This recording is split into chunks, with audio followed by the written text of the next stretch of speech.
Kumusta ang mga pananim natin, Dome? Hindi ba yun nasalanta ng bagyo? Hindi naman ganong nasira ang mga pananim nating gulay. Nakita ko na hanggang dulo. May bebenta pa rin natin ang mga yun sa mataas na presyo. Ay, mabuti naman kung ganon.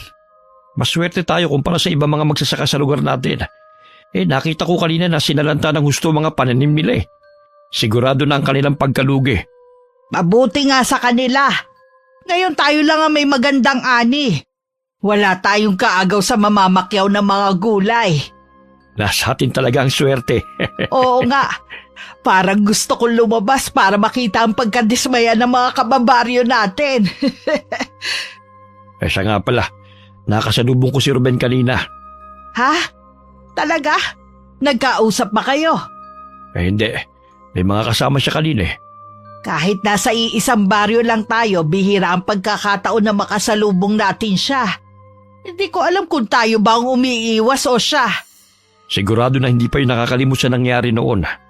Huwag mong kakalimutan siya ang may malaking atraso sa atin at ang asawa niya. Alam kong gusto pa rin niya makaganti sa akin. Lagi naman akong handa kung sakali eh. Balita ko rin magaling na siyang manggagamot. Namana niya yun sa namayapa niyang ama. Nakarating nga yan sa akin. Di ba meron siyang nakababatang kapatid? Nasaan na kaya yun? Taga Maynila lang ng pangasawa nun. Malamang doon siya nakatira. Wala naman akong balita kung dumadalaw siya rito sa lugar natin. Mabuti pang doon na lang siya habang buhay para hindi siya mahawa sa kamalasan ng kapatid niya. Kilala ang mag-asawang Domeng at Luding sa lugar namin dahil sa 1 hektaryang taniman ng mga gulay. Maliban doon, kilala rin sila sa pagiging madamot at magaspang ang ugali. Di bali na mabulok ang pananim nila basta hindi sila magbibigay sa kapwa nila. Pinangingilagan din sila ng mga residente. Dahil sa mga kumakalat na kwento tungkol sa kanilang mag-asawa na hindi naman mapatunayan kung totoo nga. Pagkatapos ng 1 buwan, nakabuo na rin ako ng desisyon. Uuwi na ako sa probinsya para doon magbagong buhay.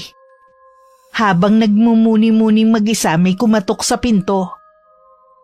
Dahil sa pag-aakalang kapitbahay, agad ko yung binuksan. At bumungad sa akin si Gail.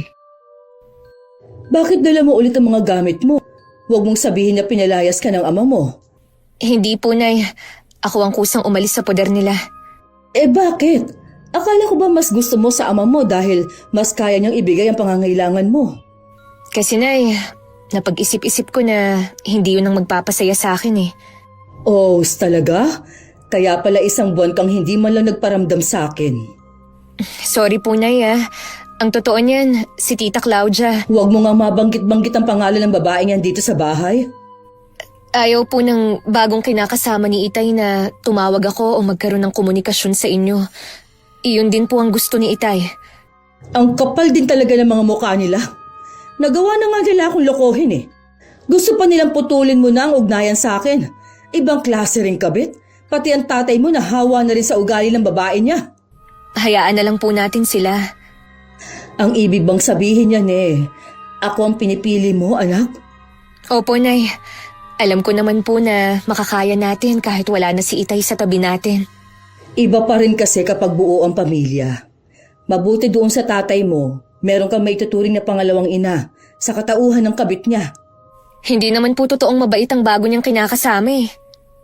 Ano ang ibig mong sabihin? Mabait lang po siya kapag nakaharap si Itay. Kapag kami lang dalawa, ginagawa niya akong utusan. Ganon? Bakit hindi mo sinusumbong sa tatay mo? Sabi niya po kasi wag akong magsusumbong dahil palalayasin niya ako.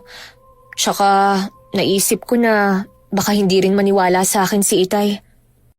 Ipagpapalit rin lang ako ng ama mo sa babae pang yon. Sigurado ako, walang alam sa gawaing bahay at pagluluto yun ano? Wala nga po, kaya nga ako ang inuutusan niya eh. Hindi rin po totoo na balak nila akong pag-aralin. Sa kanya pa nga lang po ubos na ang sahod ni Itay. Nagpaalam ka ba sa tatay mo na uuwi ka sa akin? Hindi na po. Bahala na pong magpaliwanag ang kabit niya sa kanya. Kaya lang anak, may iba na rin kasi akong plano. Ano pong plano niyo? Bala ko sanang umuwi sa probinsya natin. Bakit naman po? Nawala na kasi ako ng ganang tumira dito sa Maynila eh. Gusto ko na umuwi sa amin. Doon ko gustong tumanda. Nay, paano po ko? Pwede ka naman sumama sa akin. Pero kung gusto mong dumito, hahayaan naman kita. Sasama na lang po ako sa inyo, Nay. Ayokong maiwan dito mag-isa. Gusto ko rin pong makarating sa probinsya nyo. Hindi po ba nandun ang kapatid nyo? Oo, ang tiyo Ruben mo. Kailan nyo po planong umuwi? Sa 1 linggo na. Muntik ko na pala kayong hindi abutan. Balak naman kitang puntahan sa bahay ng ama mo para magpaalam. Mabuti na rin na nandito ka na. Hindi ko rin kasi kayang mawalay sa iyo ng matagal. Nagtampo nga ako dahil 1 buwan kang hindi nagpaparamdam sa akin. Sorry po, Nay. Nagkamali po ako ng desisyon na sumama kay Itay. Sigurado na susugod dito ang ama mo oras na malaman niyang umuwi ka dito sa akin. Kahit po anong gawin niya, hindi na ako sasama sa kanya. Kinabukasan nga maaga pa lang pumunta na sa bahay ang dati kong asawa. Nag-usap muna kami bago niya kinausap ang aking anak. Sa huli, hindi rin naman niya nakumbinsi si Gail na sumama sa kanya. Nangako naman ng ama na padadalhan na lang siya para makapag-aral. Hanggang umalis ang ama ni Gail, hindi na ako lumabas ng kwarto. Nakaalis na ba ang ama mo? Opo, Nay. Kung magbago daw ang isip ko, bukas daw ang bahay nila anumang oras. Sinabi mo ba ang dahilan kung bakit ka umalis? Opo. Gaya ng inaasahan, hindi po siya naniwala. Ipinagpipilitan niya talaga na mabait ang bago niya. Tapos gusto pa niyang pabalikin ka sa poder nila. Baka kahit nakikita na niyang inaapi ka, hindi pa rin siya maniwala. Yun na nga po eh. Baliw na baliw nga siya sa babae niya. Sana lang kapag nagkasakit siya at hindi na makatrabaho, alagaan pa rin siya nito. Hindi po kaya nagayuma ang Itay? Sa tanda niyang yon, tatablan pa ba siya ng gayuma? Ginusto rin niya talaga. Alam ko po na nasasaktan pa rin kayo. Huwag po kayong mag-alala. Nandito naman po ako eh. Hindi ko na kayo iiwan. Salamat anak. Sa totoo lang, kahit pinayagan kita na sumama sa ama mo noon, nalungkot pa rin ako syempre. Mas masakit pa sa pagtataksil ng ama mo sa akin. Hindi na po ulit mangyayari yun. Kaya nga po sasama na ako sa inyo sa probinsya eh. Ay, hindi kaya manibago ka sa pagtira doon. Hindi naman siguro sa taas ng bundok ang titirhan natin sa inyo. O di kaya sa loob ng gubat. Hindi naman. Kaya lang, malayo sa nakagisnan mong buhay. Ayos lang po yun, Nay. Ang importante sa akin, magkasama tayo. May mga eskwelahan rin naman sa bayan. Makakapag-aral ka pa rin naman. Kailangan mo nga lang mag-dorm dahil malayo rin kung mag-uuwian ka. Tsaka na lang po tayo magplano kapag nandun na tayo. Oo nga. Total naman wala na tayong gagawing mahalaga dito. Siguro nga mas mabuti pang umuwi na tayo ng mas maaga. Kung yun po ang tingin yung mas makakabuti. Nagpasya kami ng anak ko na sa makalawa na ng madaling araw umalis. Hindi ko alam kung dahil sa sobrang pag-iisip ba o dahil sa pagod na rin kaya nanaginip ako ng masama ng gabing yun. Hinahabol daw kami ng anak ko ng isang matandang bruha. At balak kaming lutuin sa kumukulo nitong kawa. Nagising ako sa malalakas na yugyug sa balikat ko. Bahagya ko pang naitulak si Gail nang magising ako. Ayos lang po ba kayo? Gail, anong ginagawa mo dito? Narinig ko po kayong sumisigaw eh, kaya pumasok ako dito. Ano po bang napanaginipan nyo? Hindi ko na maalala eh. Anong oras na ba? 3:00 na po ng madaling araw. Hindi na siguro ako makakatulog nito. Pupunta na lang ako sa kusina. Matulog ka muna, maaga pa naman. Sasamahan ko na lang po kayo. Hindi na rin po ako makakatulog eh. O sige, maya-maya lang naman ng kaunti dadaan na yung nagpapandesal. Abangan mo at mag-iinit lang ako ng tubig. Nay, alam na po ba ng kapatid nyo na uuwi tayo? Oo anak, pero hindi lang alam ni kuya kung kailan. May pamilya na rin po ba siya? May asawa siya pero namatay sa panganganak kasama ng bagong silang nilang anak. Hindi na po ba siya ulit nag-asawa? Hindi na. Itinuon na lang niya ang panahon sa panggagamot. Isa siyang albularyo? Oo, namana niya yon sa aming ama. Kayo po ba marunong din manggamot, Nay? Nako, hindi anak. Ang Tio Ruben mo lang. Nay, kapag nandun na po tayo, ano po ang gagawin niyo? Ang ibig ko pong sabihin magtatrabaho po ba kayo? Marami naman akong pwedeng pasukan doon. Yun nga lang, puro sa lupa. Pwede naman na tulungan ko na lang si kuya sa maliit naming sakahan.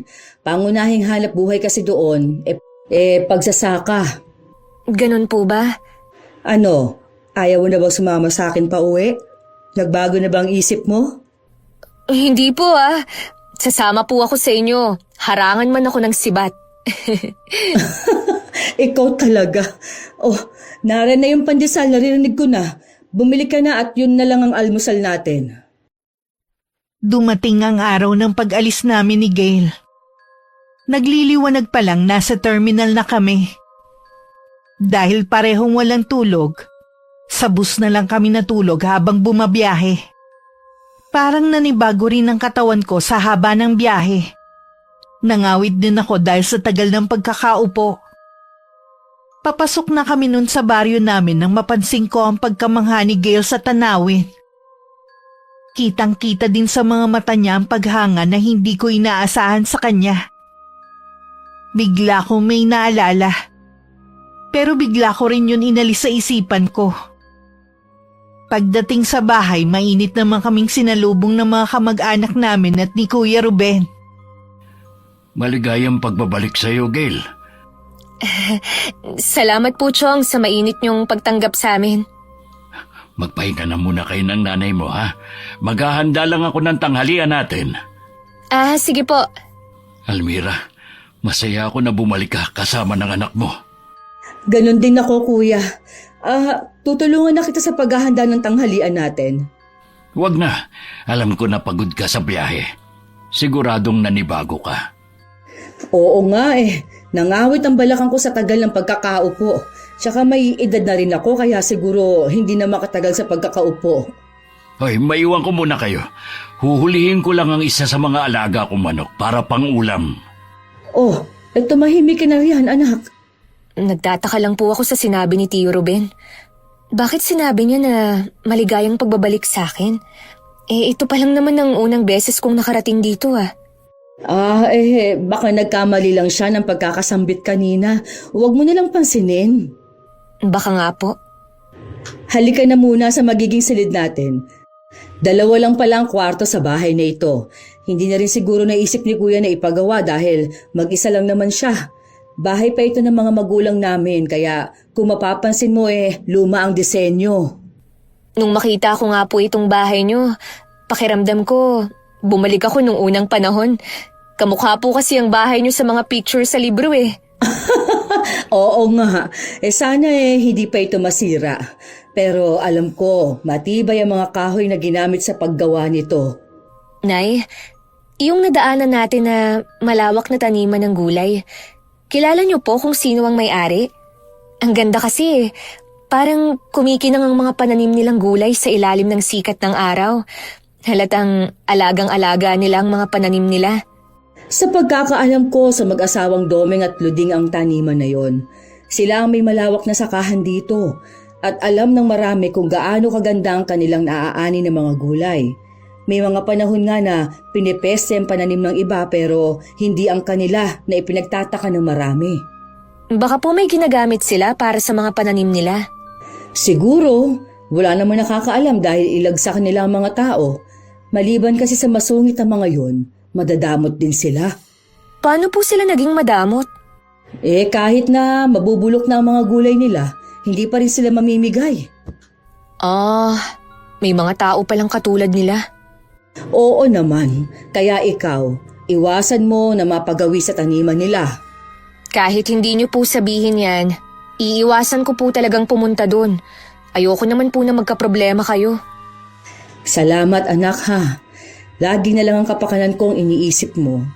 Napansin ko rin, mas bumait ka pagkatapos mo manggaling sa bahay ng itay mo at nung kabit niya. Marami lang po akong natutunan habang nandun ako. Iba pa rin po pala kapag mismong nanay ang kasama.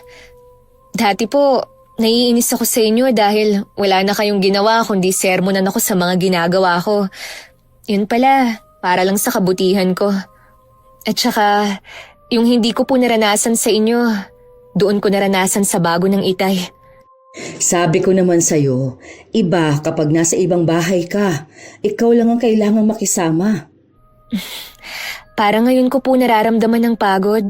Hihiga po muna ako O sige, mahiga ka na lang muna dito ha.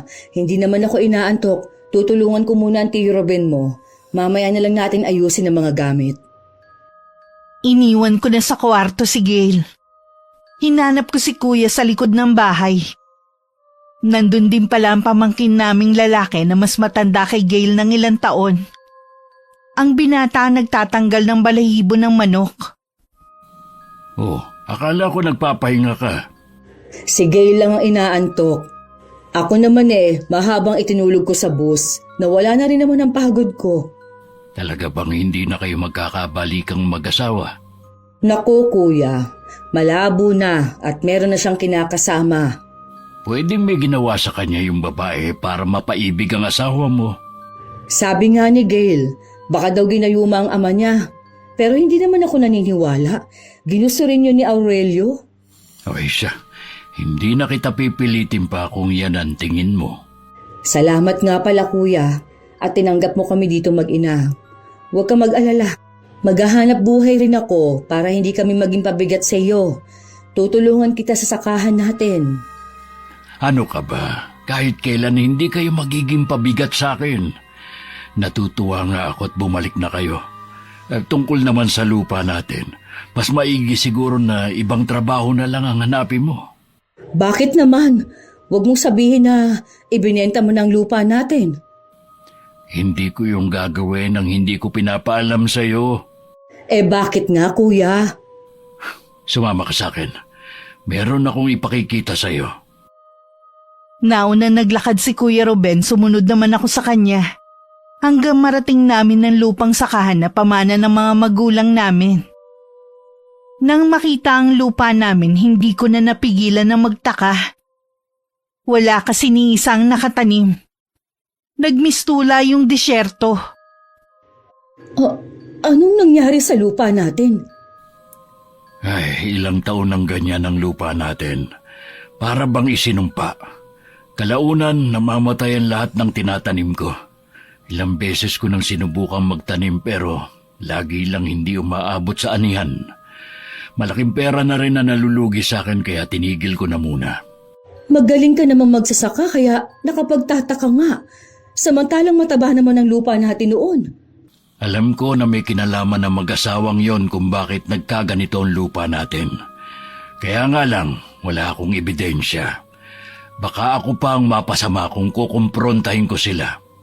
Tuso din ang mag-asawang yon kuya. Mahirap na silang kalabanin. Naniniwala ako na balang araw, matatanggal din ang maskara nila at malalaman ng mga tao ang tunay nilang katauhan. Napakatagal ng panahon, pero wala pa rin nakakatuklas sa tunay nilang pagkatao. Ayokong isipin na mawawala tayo sa mundong ito na... Huwag mong sabihin yan, Almira. Hindi ako mamamatay na hindi na ibubunyag ang matagal na nilang lihim. Igaganti ko pa ang asawa ko sa kanila. Ngayong nandito na ako, lagi akong nasa tabi mo kuya. Susuportahan kita sa lahat ng plano mo. Salamat sa iyo. Alam ko na maaasahan kita at lahat ng kamag-anak natin. Kuya, ipaalam ba natin kay Gail ang totoong pagkatao niya? Huwag na muna sa ngayon. Magsabi ka lang kung kailan ka nahanda. Mabait na bata si Gail at sa edad niyang 20, malawak ng pangunawa niya sa maraming bagay. Hindi rin siya katulad ng ibang kabataan na lahat ng nakikita sa mga social media gustong gayahin at makipagsabayan. Nakikita ko ngayon sa kanya. Salamat sa paghubog para maging mabuting tao si Gail. Bago kami bumalik sa bahay, muli kong inilibot ang paningin ko sa lupa namin. Naroon ang pagkadismaya. Pero wala na akong magagawa sa problemang yun. Nang kakain na kami ng tanghalian, ginising ko na si Gail. Pinagsaluhan naming tatlo ang masaganang tanghalian ng araw na yun. 1 linggo na kaming naroon nang maisipan kong magluto ng kakanin at saka ibenta. Natutunan ko ang pagluluto noon nung buhay pa ang aming ina. Katatapos ko lang noon magluto nang dumating naman si kuya galing sa panggagamot. Kumusta ang pasyente mo? Magaling na siya. Mabuti na agapan. Anong naging sakit niya?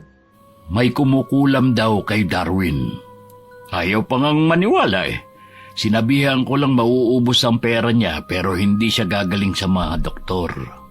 Mabuti na kumbinsi mo na magpagamot sa'yo. Ikinumbinsi siya ng nanay niya. Nahawa na kasi sa asawang taga-syudad kaya nag-iba bigla ang paniniwala. Sino kaya ang gumawa nun sa kanya? Ang matandang mag-asawa. Kararating lang ni Darwin dito kasama ng asawa. Siguro nakursunodahan lang ng mga yun. Hindi kaya ganun din ang gawin nila kay Gail kapag natsyempohan nilang makita? Hindi nila magagalaw si Gail. Lagi mong bilinan na huwag tatanggalin ng suot na kwintas. Yun ang magsisilbi niyang proteksyon. Oy, nasan nga pala siya? Kasama ng pamangkin nating si Lenlen, ipinadala ko yung 1 bilaong suman kina Aling Diday. Mabuti natatandaan mo pa rin kung paano gumawa ng kakanin. Hindi na yun mawawala sa sistema ko. Abay, bata pa lang ako, dito na tayo binuhay ng inay. Ay, sa bagay nga.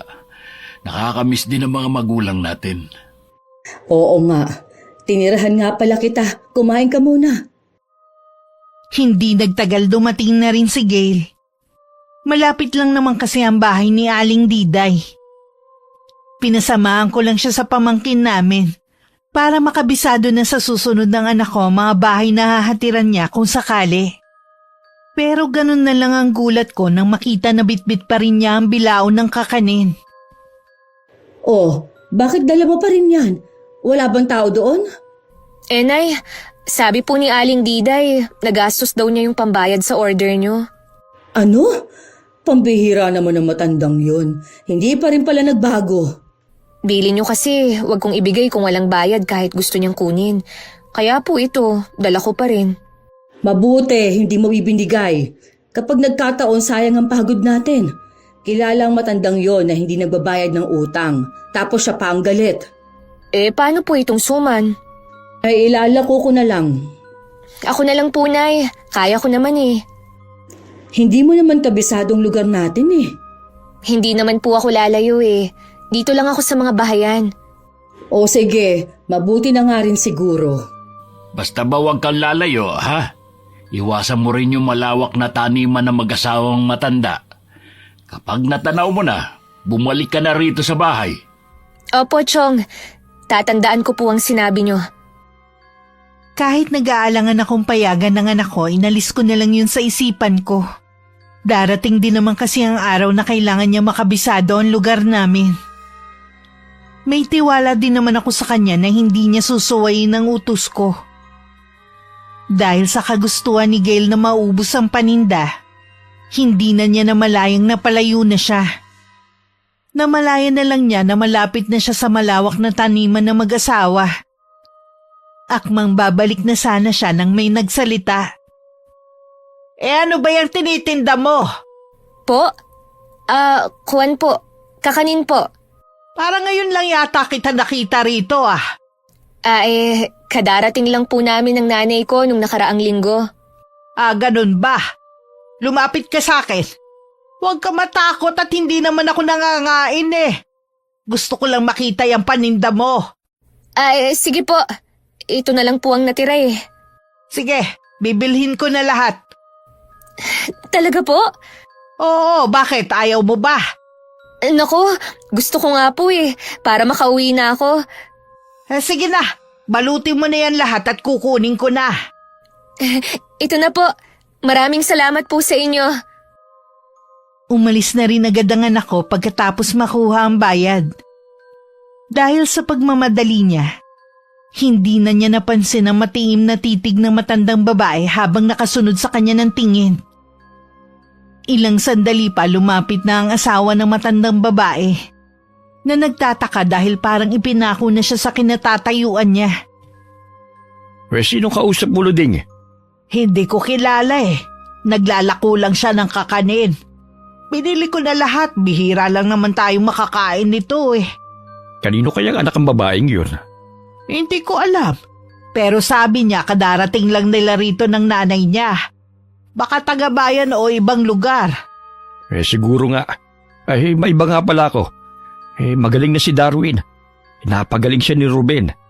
Mahusay talaga siya gaya ng kanyang ama. Dapat matinding karamdaman na lang ang ibinigay mo sa kanya eh. Matindi na nga ang orasyon na iginawad ko eh. Sadya lang talagang mahusay si Ruben kaya napagaling niya. Siguro naman ay magtatanda na si Darwin. Akala yata niya ay madadaan niya tayo sa paninindak niya eh. Tapos ka na ba sa ginagawa mo? Oo. Uuwi na ba tayo? Oo, madilim na naman ang langit eh. Mabuti naman at umuulan na. Iba pa rin kapag tubig ulan ang dumidilig sa mga pananim natin. Hindi na sinagot ni Aling Luding ang asawa. Okupado na kasi ang isip niya ng anak kong si Gail. Samantala masaya naman ang anak ko na umuwi sa amin bitbit lang wala ng lamang bilao. Nakaabang naman ako sa may pinto dahil hinihintay ko siyang dumating. Inay, nakaubos po ako ng paninda. Mabuti naman. Kanina pa kita hinihintay eh. Nag-aalala kasi ako na baka abutan ka ng ulan. Hanggang saan ka umabot sa paglalako mo? Bago po doon sa malawak na taniman ng mag-asawang sinasabi nyo. Ay, salamat naman at hindi ka umabot doon. Nay, maliban po sa pagiging madamot ng mag-asawa, ano pa po ba ang ugali nila? Pakiramdam ko kasi parang meron pa kayong hindi sinasabi. Mula pa noon, kilala na namin sila. May iba pa silang sikreto na kami lang ni Kuya Ruben ang nakakaalam. Ano pong sikreto na yun? Tsaka ko na lang sasabihin sa'yo. Sa ngayon, huwag ka na munang mag-usisa. Sige po.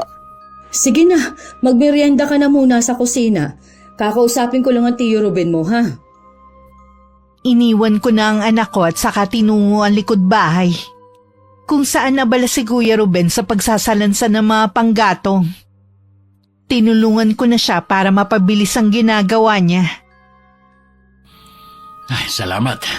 Sakto, pumapatak na ang ulan. Dumating na ba si Gail? Oo, kararating lang niya. Masaya nga dahil nakaubos siya ng paninda. Baka malibang siya sa paglalako ng kakanin. Wala namang masama, basta hindi lang siya lalayo. Nag-uusisa na nga lang siya tungkol sa mag-asawa. Malakas kasi ang pakiramdam ng batang yun eh. Ano naman ang sinabi mo sa kanya? Hindi ako pwedeng magsinungaling sa anak ko. Kaya sinabi ko na lang na tsaka ko nasasabihin sa kanya. Sa tingin ko, kuya, ikaw dapat ang magtapat sa kanya. Hindi ko alam kung kaya kong sabihin sa kanya. Nasa tabi mo naman ako lagi eh. May karapatan din naman si Gail na malaman na ikaw ang kanyang ama. Huwag na muna natin yung pag-usapan. Tara na sa loob. Naiiling na lang ako habang nakatingin kay Kuya Ruben na nauna nang pumasok sa loob. Sandali ko munang pinanood ang pagpatak ng ulan. Kasabay nun ang pag-alala ko sa nakaraan kung paano napunta sa akin si Gail. Dahil sa araw-araw ang ulan, hindi makapaglako ng kakanin ng anak ko. Nililibang na lang niya ang sarili sa pagbabasa ng mga libro. Samantala dahil sobra-sobra ang ani ng mag-asawa, nabulok na lang ang mga gulay. Minsan isang pamilya nagpapaalam na kung pwede nilang kunin ang nabubulok na mga gulay. Binulyawan lamang sila ni Mang Dome. Hindi ko pinamimigay ang mga gulay na yan! Magselis na kayo dito! Wala akong pakialam kung nangihinayan ko sa mga gulay na nabubulok na! Umalis na kayo kung ayaw niyong ipahabol ko sa mga alaga kong aso! Natakot naman ang pamilya. Ang inay may kare-kare pang maliit na bata. Humahalakak naman si Aling Luding sa nakitang reaksyon ng mga to. Aliw na aliw talaga siya kapag meron nasisindak sa kanila. Pambihira talaga ang mga tao ngayon. Gusto lahat na lang hingin. Wala akong pakialam kung kahapon pa sila hindi kumakain. Hindi na natin problema yon. Kaya nga Sa susunod, pakawalan mo ang mga alaga natin para magbantay sa mga taniman. Napapansin ko kasi na marami ngayong dayo sa lugar natin eh. Baka mamaya maulit na naman ang dati. Huwag ka mag-alala. Oras na magkamali sila ng pasok sa lupa natin. Magiging pataba sila. Mukhang masaya kaya yata ngayon kahit may mga taong pasaway na nagpupunta dito sa atin. Malaki rin kasi ang pinagbentahan natin ng mga gulay eh. Mabuti naman kung ganon. Teka nga lang. Meron na namang mga pasaway na papunta rito. Mga bata naman. Napakakulit talaga ng mga ito. Hayaan mo mga alaga natin na humabol sa kanila nang magtanda sila. Magiging aral na sa kanila ito sa mga magulang nila. Kasalukuyan kaming kumakain noon nang may tumawag kay Kuya Ruben. Kailangan daw ang kapatid ko para gamutin ng 3 binatilyo. Agad namang sumama si Kuya at hindi na nakapagpaalam sa amin. Naiwan naman ang mga tanong sa isip namin kung ano ang nangyari sa mga binatilyong yon. Gabi na po, Nay. Wala pa rin si Chong. Oo nga. Iniisip ko nga baka malala ang nangyari sa 3 binatilyo na kailangan niyang gamutin. Ano kaya ang nangyari sa kanila? Malalaman natin kapag nakauwi na si Kuya. Kung inaantok ka na, pwede ka naman na matulog. Ako na lang maghihintay. Hindi pa naman ako inaantok, Nay. Sasamahan ko na po kayo sa pag-aantay para hindi kayo mainip. May kumakatok po. Baka si Chong na yan. Ako na ang magbubukas ng pinto.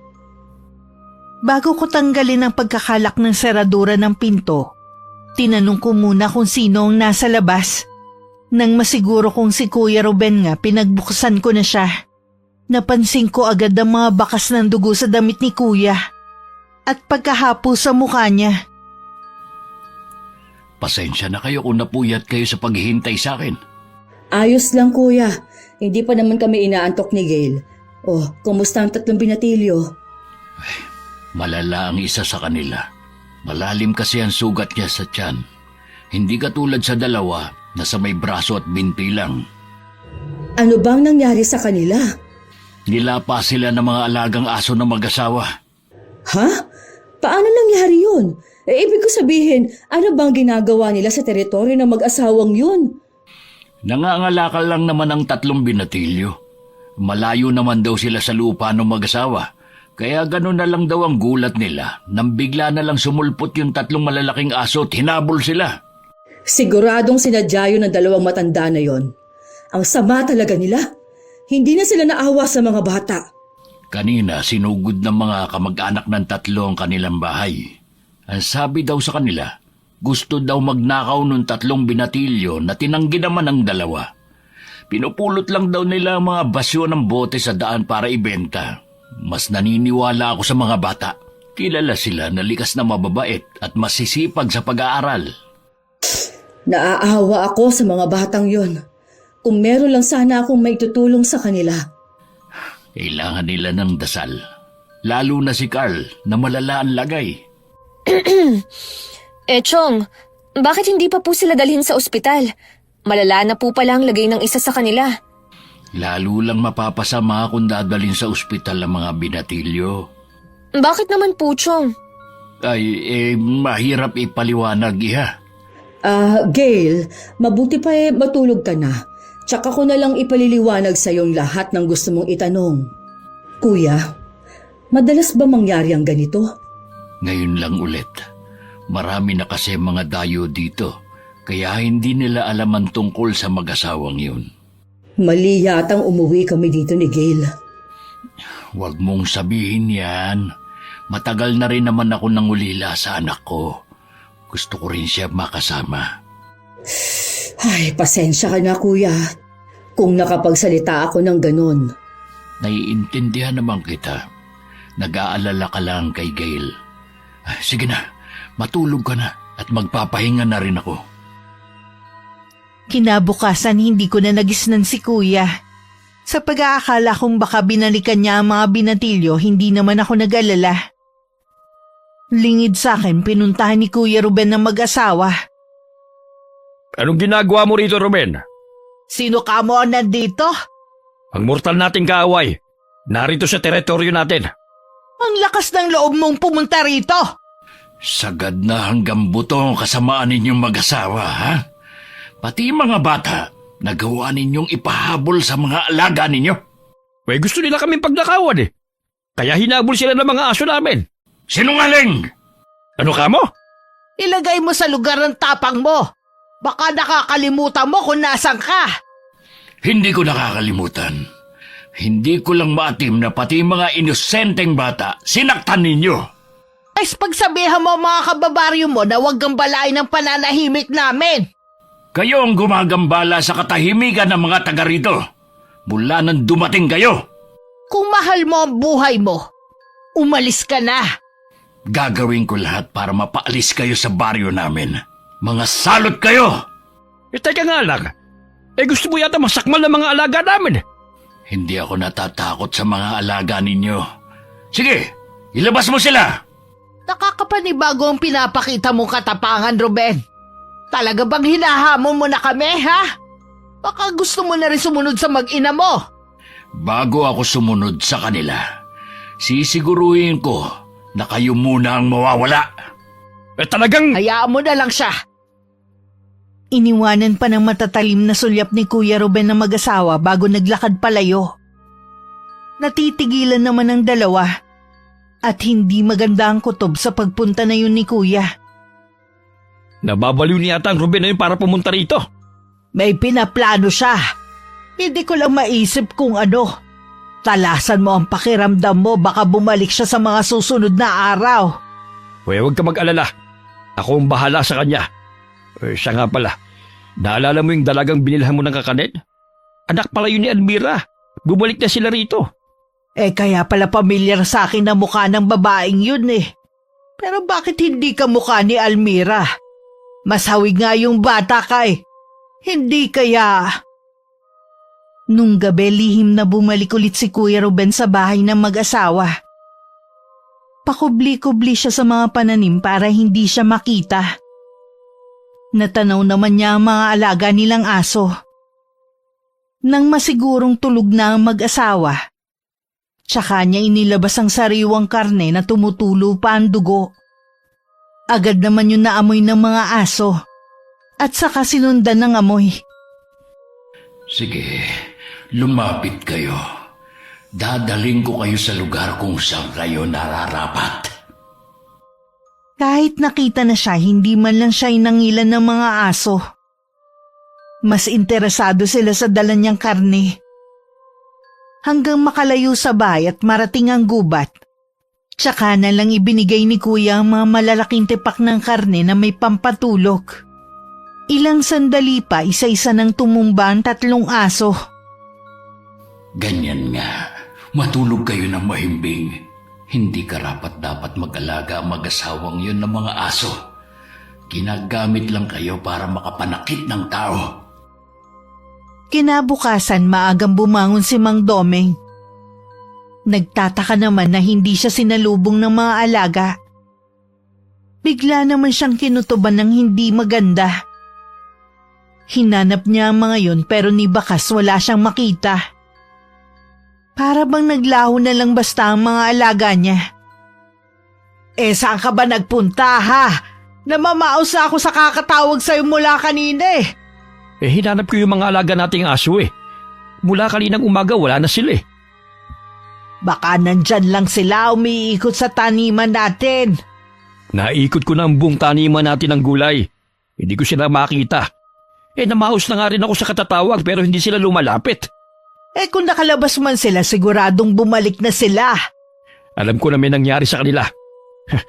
Hanapin ko muna sila sa labas. Teka lang, Domeng. Delikado kung pupunta ka sa kabahayan. Talagang hindi na siya nagpapigil pa. Una muna naghanap si Mang Domeng sa gubat. Nang hindi makita doon ng mga alaga, tsaka naman siya nagtungo sa ibang panig ng baryo. Hanggang hindi na niya namalayan na nasa kabahayan na siya. Bahagya siyang natigilan nang makitang masama ang titig sa kanya ng mga taga ron. Imposible na mabuhay pa ang mga alaga ko kung nakarating sila rito. Baka mapag-initan ako. Kailangan ko na umalis. Akmang tatalikod na siya nang biglang may sumigaw sa likod niya. Isang galit na lalaki ang pasugod sa kanya habang may hawak na pamalo. Para siyang ipinako sa kinatatayuan niya hanggang makalapit ang lalaki. Ang ibang naron sumugod na rin sa kanya. Dahil marami ang umaatake sa kanya, hindi na niya nagawang ipagtanggol ang sarili. Nagawa naman niyang makatakas pero bugbog sarado naman ang inabot niya. Domeng! Ano nangyari sa'yo? Sino may kagagawan niyan sa'yo? Ang mga tao, sinugod nila ako. Galit na galit sila sa akin. Mga hayop sila! Ano karapatan nila para saktan ka, ha? Magbabayad ang mga taong yun sa ginawa nila sa'yo. Hindi ko kasi namalayan na nakarating na ako sa kabahayan. Huli na para makaiwas ako. Yung isang lalaking sumugod sa akin, ama ng isa sa mga binatilyong sinakmal ng alaga natin. Kasalanan din naman nila kung bakit nangyari yun sa mga anak nila eh. Hindi nila bantayan para hindi nakakarating sa mga lugar na bawal sila. Sa narinig ko kanina, patay na ang isa sa binatilyo. Wala akong pakialam kahit maubos pa sila. Maupo ka na muna dyan at kukunin ko lang ang mga gamot. Nag-aalala ako sa mga alaga natin. Baka may masama nang nangyari sa kanila. Huwag mo na silang intindihin kung patay na sila. Mas mahalaga ang buhay mo kaysa sa mga hayop na yun. Pero Luding, matagal na natin silang alaga. Kahit papano'y kapamilya ng turing ko sa kanila. Itong tandaan mo, Domeng. Tayo lang ang magkapamilya. Parang baliwala lang sa'yo yung ilang taon ng pagsiservisyo ng mga alaga natin sa atin. Pwede naman natin silang palitan kung gusto mo eh. Ayoko ng kapalit. Hahanapin ko pa rin sila kapag kaya ko na.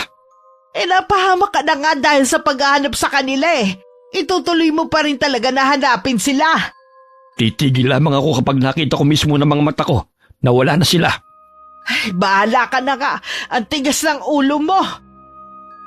Nang sumunod na mga araw, sunod-sunod ang pagkakasakit ng mga tao.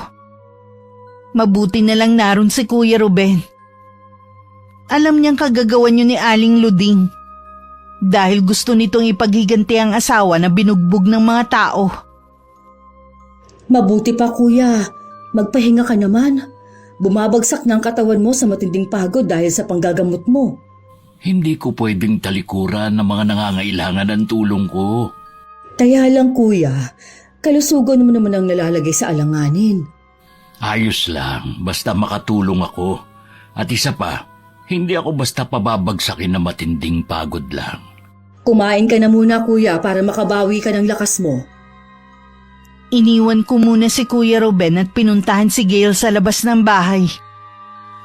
Naabutan ko siyang tulala at parang malalim ang iniisip.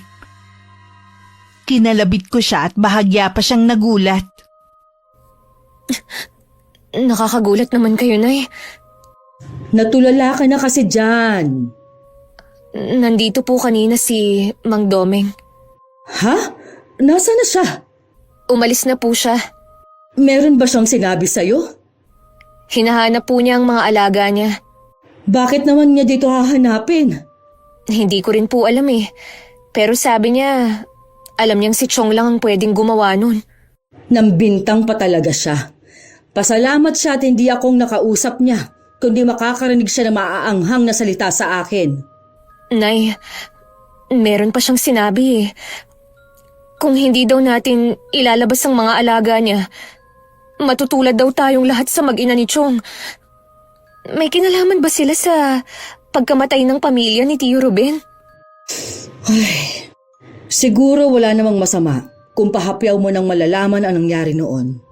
Sila nga ang pumatay sa asawa ni Kuya sa pamamagitan ng kulam. Talaga po? Kaya hanggat pwede, iwasan mo sila. Tara na sa loob ng bahay.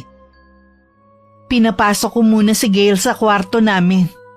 At saka ko binalikan si Kuya na tamilmil na kumakain sa kusina. Sinabi ko rin na nakausap ni Gail si Mang Domeng at hinahanap ang mga alaga niyang aso. Talagang pumunta pa siya rito? Magtapat ka nga, kuya. May kinalaman ka ba sa pagkawala ng mga alaga niyang aso? Oo. Kinuha ko ang mga alaga nila para hindi na maulit ang nangyari sa mga binatilyo. Kaya pala sigurado siyang ikaw ang kumuha sa mga alaga niya. Nasaan ang mga aso? Pasalamat sila hindi ko pinatay ang mga alaga niya. Hindi nila kasalanan na ganoon ang kanilang ugali. Walang dapat sisihin kundi ang mga amo nila. Nasaan na nga ang mga aso kung hindi mo sila pinatay? Itinali ko muna sila pansamantala sa lupang pag-aari natin. Sa oras na malaman nila na ikaw ang nasa likod ng pagkawala ng mga alaga nila, siguradong gaganti ang mga yun. Hindi nila yun malalaman. Sa susunod na bumalik siya, huwag niyo nang haharapin. Ako na ang bahala sa kanya. Alam na pala ni Gail ang tungkol sa pagkatao nila. Sinabi kasi ni Mang Doming na matutulad tayo sa mag-ina mo kung hindi ilalabas ang mga aso niya. Mabuti na rin sigurong malaman niya ang tungkol sa mag-asawang yon para maiwasan niya hanggat maaari. Balak ko na rin ipagtapat sa kanya kung ano ang tunay naming relasyon sa mga susunod na araw. Kahit anong pakiusap ni Aling Luding sa asawa na tigilan na ang paghahanap sa mga alaga nila, hindi niya mapasunod ng lalaki. Patuloy siya sa paghahanap sa mga yun araw-araw. Napabayaan na rin ni Mang Doming ang taniman nila na dahilan ng kanilang pagtatalong mag-asawa. Kailan ka ba titigil sa ginagawa mo, ha? Hanggat hindi ko nakikita ang mga alaga natin. Mga hayop lang ang mga yun pero ang mga pananim natin ang pinagkukunan natin ng kabuhayan.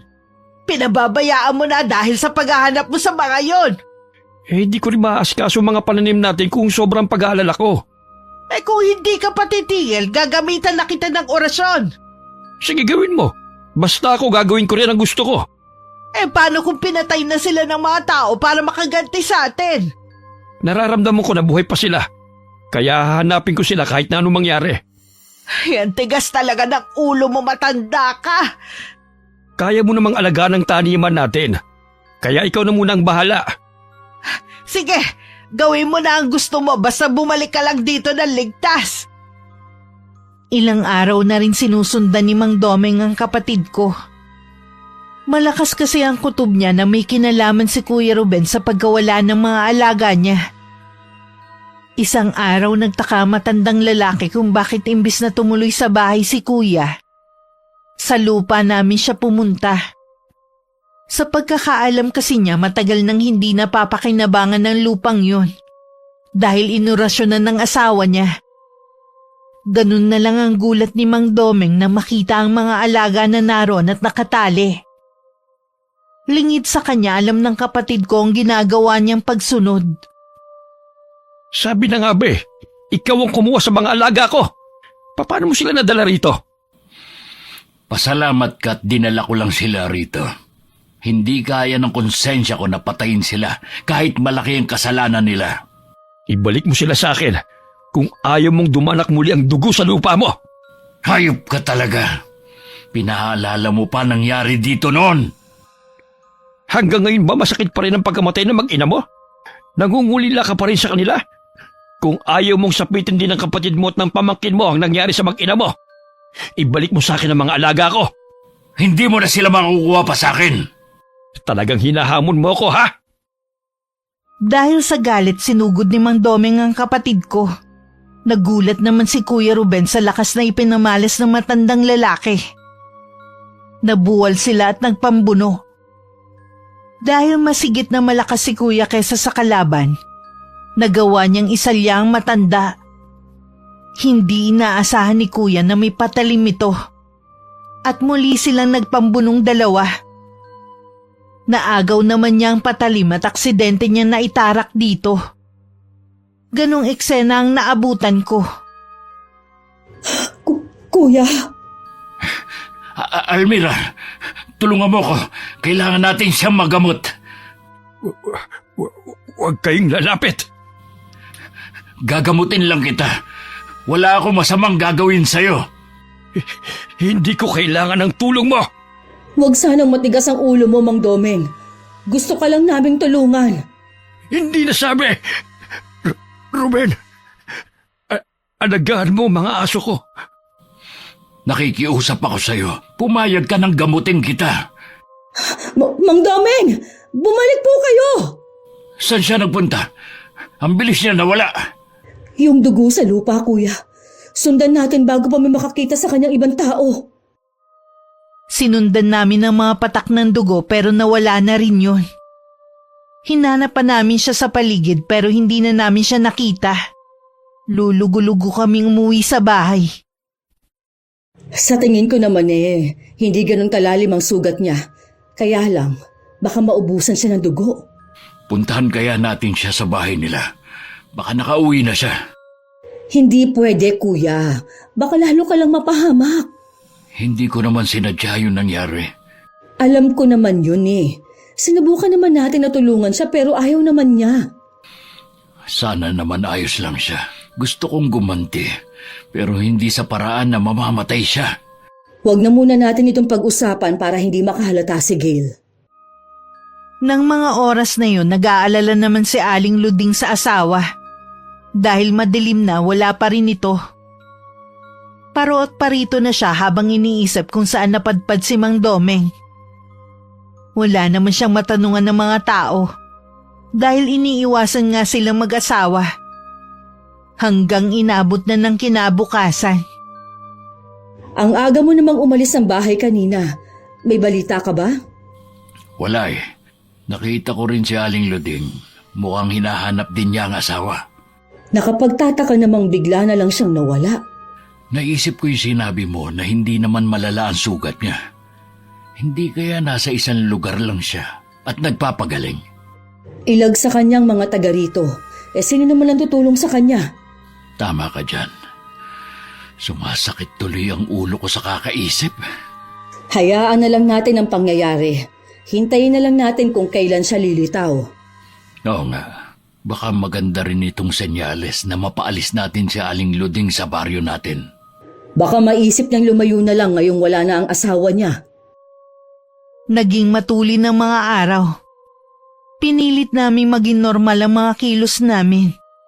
Para walang makahalata na meron kaming tinatago ni Kuya Ruben. Isang araw na galing ako sa paglalako ng kakanin, hindi ko inaasahang makakasalubong ko si Aling Luding. Matiim ang titig niya sa akin. May kailangan po ba kayo? Matagal ka ring nawala Kumusta ka, Almira? Ayos lang naman po. Alam mo bang 1 linggo nang nawawala ang asawa kong si Domeng? Ganun po ba? Wala akong nababalitaan. Alam ko na may masamang nangyari sa kanya. Oras na malaman ko kung sino ang responsable sa pagkawala niya. Matindi ang magiging kabayaran. Bakit niyo po sa akin sinasabi yan? Walang may ibang motibo kundi kayong magkapatid lang. Una na wala ang mga alaga naming aso. Ngayon naman mismong si Domeng. Sana naman po, bago kayo magbintang, alamin niyo muna ang posibleng dahilan ng pagkawala ng asawa ninyo. Walang dahilan para bigla na lang siyang mawala. Subukan niyo pong hanapin sa ibang lugar. Huwag niyo na po akong gagambalain pa. Siya nga pala. Maganda ang anak mo Kaya lang bakit hindi mo yata siya kamukha? Mas kahawig niya ang namayapang asawa ng kapatid mo. Hindi lang basta magkahawig para silang pinagbiyak na bunga. Binabalaan ko po kayo. Huwag na huwag ninyong kakantiin ni dulo ng daliri ng anak ko. Bilang ina, kaya ko pong gawin ang lahat para maprotektahan lang ang anak ko. Sa tingin mo matatakot mo ko, Hindi po ako nananakot lang. Sinasabi ko lang ang pwede kong gawin. Sige po, Aling Luding. Hinihintay na kasi ako ng anak ko. Alam kong meron kang itinatago. Palalaman ko rin kung ano yun. Malayo-layo na ang nalalakad ko nang lumingon ako. Pero wala na sa kinatatayuan nito si Aling Luding. Mabuti na lang masama ang pakiramdam ni Gail dahil sa buwan ng dalaw.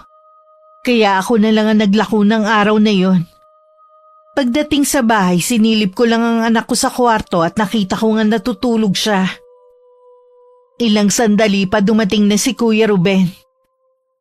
Agad kong sinabi sa kanya ang pagtatagpo namin ni Aling Luding kanina habang pauwi ako. Sa tingin ko, kuya, may alam na si Aling Luding tungkol sa pagkatao ni Gail. Natatakot ako na baka maunahan niya tayo sa pagsasabi sa kanya.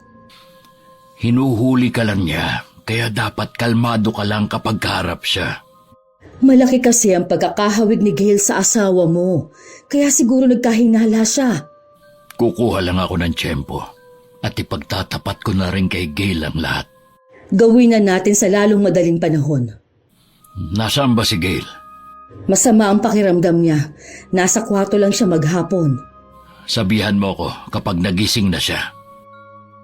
Dahil masama pa rin ang pakiramdam ni Gail, ipinagpaliban muna namin ng pakikipag-usap sa kanya. Kinabukasan naman maagang umalis si Kuya Ruben. Ako na nga din ang naglako ng kakanin dahil hindi pa rin maayos ang pakiramdam ng anak ko. Nang makaalis ako sa bahay, wala akong kaalam-alam na pupunta dun si Aling Luding. Kasalukuyang nasa balkonahin nun si Gail at nagpapahangin. Ano pong kailangan nyo? Sa'yo ko may sadya, iha. Sa akin po? Ngayon ako nakakasiguro na anak ka ni na Ana at Ruben. Ho? Tama po bang narinig ko sa inyo? Oo, iha. Hindi mo tunay na magulang ang mga nakalakhan mo. Hindi mo tiyuhin si Ruben, kundi ama mo. Pero, hindi ko po maintindihan. Namatay ang tunay mong ina dahil sa panganganak sa'yo. Malamang ikaw ang sinisisi ng ama mo kaya ibinigay ka niya sa kinikilala mong ina. Hindi po ako naniniwala sa inyo. Kailangan sa kanila ko mismo marinig ang sinasabi nyo. Sige, tanungin mo sila. Umalis na po kayo rito. Ayoko pong magkagulo dito sa bahay ng dahil sa inyo. Alam nyo na hindi kayo welcome sa bahay na to. Marami akong masasamang naririnig na ginagawa nyo. Siguro narinig mo kina Ruben at Almira, no? Kahit po yung ibang tao, hindi maganda ang sinasabi nila tungkol sa inyo. Sikat pala ako sa baryong to. Malayo pa lang natanaw ko na si Aling Luding nakausap ang anak ko. Kaya binilisan ko na ang mga hakbang ko para makalapit ako agad. Kulang na lang lumabas ang puso ko sa kinalalagyan nito dahil sa matinding kaba. Anong ginagawa mo dito, Aling Luding? Ang bilis mo namang umuwi, Almira. Naubos ba agad ang paninda mo, ha? Ang tanong ko ang sagutin nyo. Ano po ang ginagawa ninyo dito? Itanong mo na lang sa anak mo kung ano ang napag-usapan namin. Isa lang ang masasabi ko sa iyo, Almira. Hindi habang buhay maitatago ang sekreto ninyo. Hayaan mo ako magpaliwanag, Sige, Gail. maiwan ko na kayong mag-ina, Balak na ha? namin ipagtapat sa iyo ang Siguradong katotohanan. mahaba-haba din ang Humahanap lang kami ng pag-uusapan tiyempo. ninyo, eh. Gail, anak. Ano ang sinabi ng matandang yun sa'yo? Nay, totoo po bang hindi kayo ang Kapakanan tunay mo kong lang ina? ang iniisip niya. Si Chong at ang namatay niyang asawa ang tunay kong mga magulang. Hindi kanya mapalaki na maayos Diyos yun ko. dahil sa pagkawala ng tunay mong Sinabi ina. nga ng matandang yun. Natatakot din siya na baka balikan ka Kung ng ganun. mag-asawa. Kaya kahit Totoo nga. masakit, ibinigay ka niya sa akin. Hindi ko maintindihan kung bakit kailangan gawin yun ni Chong.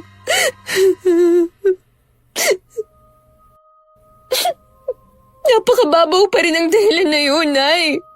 Siguro para sa'yo ay mababaw na dahilan yun. Gail! Pero para sa isang Sandali lang, ama, anak. Mag-usap muna nakaligtasan tayo. mo lang ang iniisip. Hindi yun mababaw lang. Kung hindi pa nagpunta rito si Aling Luding, hindi ko pa malalaman ang itinatago niyo. Balak na nga naming ipagtapat sa'yo kahapon. Kaya lang nga masama pa rin ang pakiramdam mo. Maniwala ka, Gail. Hindi namin intensyon na lokohin ka. Walang intensyon. Pero ilang taon yung itinago. Iwan niyo muna ako. Gusto ko lang mapag-isa. Wala akong nagawa kundi pabayaan na muna si Gail. Buong maghapon lang siya nagkulong sa kwarto namin. Hanggang dumating si Kuya Ruben, hindi pa rin siya lumalabas. Ipinagtapat ko na rin na naunahan na kami ni Aling Luding sa pagsasabi ng katotohanan sa dalaga. Sa palagay ko, ginawa yun ni Aling Luding para gumante. Dahil may hinala siya na tayo ang nasa likod ng pagkawala ng asawa niya. Kakausapin ko si Gail. Gusto raw muna niya mapag-isa. Hayaan na lang muna natin siya. Mas naging komplikado pa tuloy. Wala naman akong ginusto kundi ang kaligtasan ng anak ko. Binigo ko si Ana na pangalagaan ng anak namin. Hindi yan totoo. Kung nasan man ngayon si Ate Ana, alam ko na masaya siya. Kapag natapos ang problema natin, babawi ako kay Gail. Pupunuan ko mga taon na hindi kami magkasama. Mabait ang anak mo, kuya. Naguguluhan lang siya ngayon, pero maiintindihan niya rin ang ginawa natin balang araw. Oh, alam ko naman yun. Maiba ako. May balita na ba kay Mang Doming? May sinabi ang pinsan ni Itay kanina na si Cholauro. Hindi ko alam kung maniniwala ba ako. Alam mo naman na hindi normal ang pag-iisip niya. Ano bang sinabi niya? May kamag-anak daw si Mang Doming sa kabilang baryo. Hindi kaya nandun siya. Anong ginagawa niya dun? Bakit hindi siya umuwi sa asawa niya? Hindi pa naman tayo sigurado sa bagay na yan. Pupunta ako doon para alamin. Hindi ba pwedeng ipagpabukas mo na lang? Baka abutin ka kasi ng gabi eh. Oh, sige. Pupuntahan ko na muna si Aling Luding para balaan. Alam ko na may iba siyang pinaplano. Nakatayo ako sa may bintana habang tinatanaw ang paglayo ni Kuya Ruben. Naramdaman ko ang pagtabi sa akin ni Gail. Saan po pupunta si Chong? Pupuntahan niya si Aling Luding. Ayos na ba ang pakiramdam mo? Opo. Nay, marami sana akong gustong itanong sa inyo. Sana po masagot niyo lahat. Sige, Iha. Sasagutin ko lahat. Bakit kinulam ni Aling Luding ang tunay kong ina? Nabanggit ko na sa'yo dati pa. May kadamutan ng mag-asawang yon. Noong mga panahong ipinagbubuntis ka ng nanay mo, gusto niya laging tinatanaw ang malawak na taniman ng mag-asawang yon. Tinangkarin niyang humingi ng gulay noon pero hindi siya binigyan. Doon nag-umpisa ang lahat. Minsan, may nawalang mga gulay daw sa taniman ng mag-asawa. Ang nanay mong pinagbintangan nila. Nag-umpisa noon, nagkasakit si Ate Ana hanggang sa kabuwanan niya na sa'yo. Dahil lang dun, kinulam nila ang tunay kong ina? Si Aling Luding ang mangkukulam. Sunod-sunuran lang sa kanya ang asawa. Gusto ka rin nilang saktan noon at bigyan ng sumpa. Mabuti na lang, mabilis mag-isip ang Kuya Ruben. Sinabi niyang namatay ka sa sinapupunan ng nanay mo bago ka pa isilang. Alam ba ni Itay ng asawa niyo na hindi niyo ako anak? Oo, magkasintahan pa lang kami noon. Ipinaako ka na sa amin ni Kuya kahit masakit, basta mailayo ka lang namin dito. Kung alam mo lang ang paghihirap ng ama mo, nang kunin ka namin. Sa palagay ko po, wala akong karapatang magalit sa inyong lahat. Lahat po kayo, minahal ako eh. Pasensya na, Naya, kung nagtampo man ako sa inyo. Mahigpit pang yumakap si Gail sa akin. Nangako pa siyang kakausapin na si Kuya na siyang tunay niyang ama. Samantala magkaharap naman si Aling Luding at Kuya ng mga oras na yon.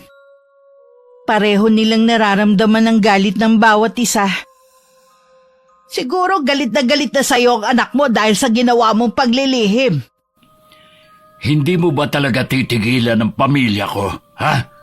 Sabihin mo muna kung nasaan ang asawa ko para tigilan ko na kayo. Bakit hindi mo hanapin sa kamag-anak niya? Walang ibang kamag-anak si Domeng maliban sa akin. Kaya wag mo akong nililinlang. Alam ko na may kinalaman ka sa pagkawala niya. Kung ako sa'yo, sabihin mo na kung ayaw mo mapahamak ang anak mo. Subukan mong saktan ang anak ko, magsisisi ka.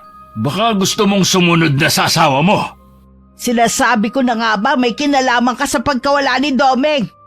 Nasaan ang katawan ng asawa ko? Sabihin mo na sa akin kung nasan siya. Wala kang malalaman sa akin. Kahit hindi ka umamin, alam ko may ginawa kang masama kay Domeng gaya sa mga alaga namin. Huling babala ko na ito sa'yo. Tigilan mo na ang pamilya ko. Wala ka ng kakampi ngayon, mag-isa ka na lang. Kung ayaw mong sugurin ka ng taong bayan dito, piliin mo na dapat ang maging mabuti. Walang sino man ang pwedeng mag-utos sa akin kung anong dapat kong gawin. Lalo ka na! Nasa iyo na ako makikinig ka. Yun lang naman ang sinadya ko. Nagngingit-ngit naman ang kalooban ni Aling Luding habang nakasunod ng tingin sa kapatid ko. Dahil sa pagkawala ng asawa, tuluyan na nitong napabayaan ang taniman nila. Kung dati luntian ang kapaligiran nila, ngayon wala nang kasigla-sigla ang buong taniman. Namatay na ang lahat ng mga pananim. Dasan ka na, Domeng? Ano ba talaga ang totoong nangyari sa'yo? Sino ang tinutukoy ni Ruben na kamag-anak mo? Alam ko lahat sila tinalikuran mo para sa akin. Bumalik ka na sa akin. Nang makauwi si Kuya Ruben sa bahay, mahigpit siyang sinalubong ng yakap ni Gail. Napagtanto agad ng kapatid ko na tanggap na siya ng anak. Parehong umiiyak ang mag-ama na magkalas sa pagkakayakap. Salamat, anak. Napatawad mo na rin ako. Wala naman po kayong ginawang kasalanan sa akin eh. Siguradong matutuwa ang nanay mo nito. Gusto ko po sanang makita ang puntod ng tunay kong ina. Dadaling kita sa kanya sa mga susunod na araw. Ngayong okay na kayo mag-ama, matatahimik na rin tayo. Hanggat nariyan si Aling Luding, hindi tayo matatahimik at magiging masaya. Si Mang Domeng lang naman ang makakapagpatahimik sa kanya. Nasa na nga kaya ang asawa niya? Hindi ko maintindihan. Kung buhay siya, bakit hindi siya nagpapakita? Kahit ako nahihiwagaan din sa nangyayari. Hanggat hindi siya nagpapakita, tayo ang pag-iisipan ng masama ng matandang babae na yon. Bukas ng umaga, aalis ako. Mag-iingat kayo ni Gail. Huwag ka na munang maglako bukas. Sige, kuya. Mag-iingat ka sa pupuntahan mo. Maaga pa lang umalis na si Kuya Ruben. Kami naman nanatili sa loob ng bahay. Sakay ng lumang jeep na tuntun ng kapatid ko ang maliit na sityo. Ayon sa napagtanungan niya, puro mahihirap lang ang mga naroon. At iilan lang ang naroon na pamilya. Natuon ang paningin niya sa isang kubo. May isang lalaki kasi na kahit nakatalikod, pamilyar sa kanya. Dahan-dahan ang ginawa niyang paglapit. Mang Domeng? Ruben? Anong ginagawa mo rito? Paano mo ko natuntun sa lugar na ito? Nabanggit ng pinsan ni tatay na may kamag-anak ka rito. Noong una, hindi ako naniniwala. Nagbabaka sakali lang naman ako. Si Lauro nagsabi sa'yo? Hindi ko alam na maaalala pa niya kahit tinakasan na siya ng bait. Sabihin mo nga, kayo ba may kagagawan kung bakit nasiraan ng bait ang pinsan ng itay? Si Luding may kagagawa ng lahat. Ginamitan niya si Lauro ng isang uri ng kulam na kung tawagin ay palipad hangin. Bakit niya ginawa sa tiyuhin ko ang bagay na yun? Natuklasan kasi ni Lauro ang pinakaiingatan na sikreto ni Luding. Kaya nga may kumalat na haka-haka tungkol sa kanya noon. Mabuti na lamang hindi lahat naniwala at kusa na lamang namatay ang balita tungkol sa pagiging mangkukulam niya. Lalo na nung unti-unting nasiraan ang bait ang tiyuhin mo. Ikaw, anong dahilan mo? Bakit mo pinagtataguan ang asawa mo? Alam mo bang ilang beses na siyang nagpunta sa bahay? Pauwi na sana ako nung gabi ngayon sa bahay. Pero habang nakasalubong ko ang mga anak kong sina Deli at Naldo, patagal na pala nila akong sinusubaybayan. Na magkaroon sila ng pagkakataon, isinama na nila ako.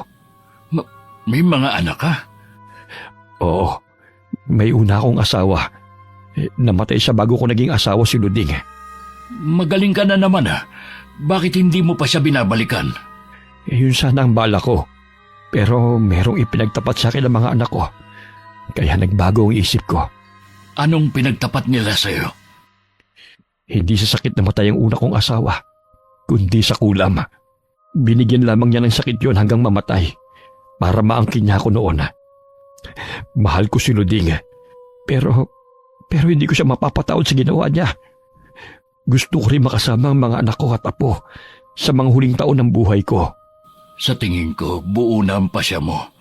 Pero alam mo ba ang perwisyong gagawin niya sa pamilya ko? Patawarin mo ako, Ruben, kung wala akong magagawang tulong sa iyo. Ilang taon din akong naging masama. Mas masarap pa rin pala ang pakiramdam na maging mabuting tao.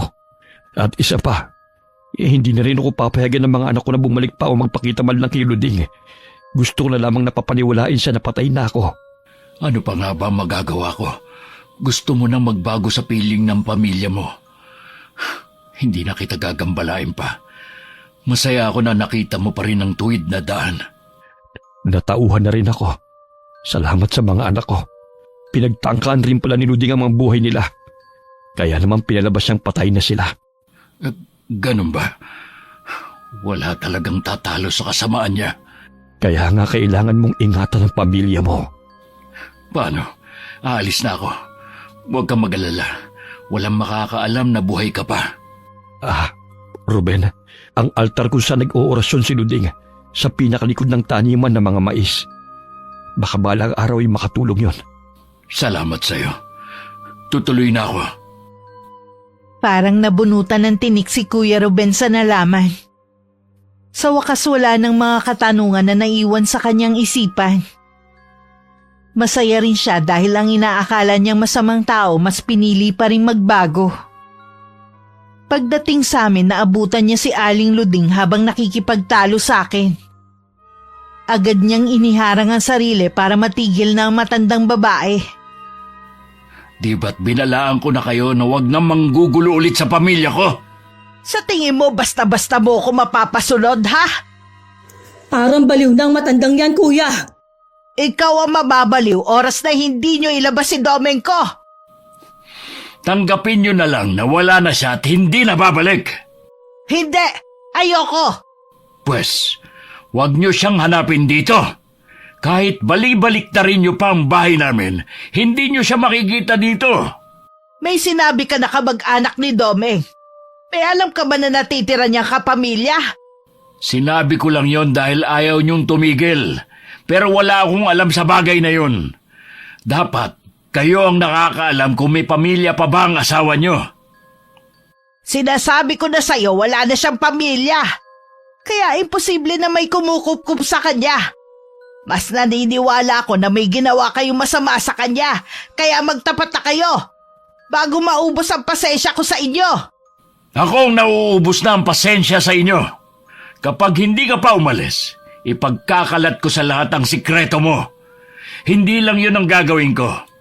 Hihikayatin ko rin sila na sugurin ang bahay mo hanggang mapalis ka namin sa baryong ito.